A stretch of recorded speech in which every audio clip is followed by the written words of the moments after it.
guys, yung aking cuttings na in-experiment, inabunan ko nitong drum. Ayan, 3 weeks. Ayan o, buhay. Kaya pwede pala yung cuttings lang na ito, experiment lang to. Kasi wala akong wala akong mga galon. Kaya marami yung nilagay ko dito. Tapos tinabunan ko ng drum. Ito ayan lumalabas na yung talbos .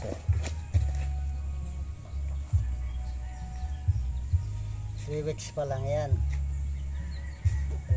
Tinignan ko lang kung mabubuhay siya. Buhay naman pala . So, kailangan pa siguro tabunan ko pa ulit ito. Baka nag-uumpisa pa lang pag yung kanya talbos.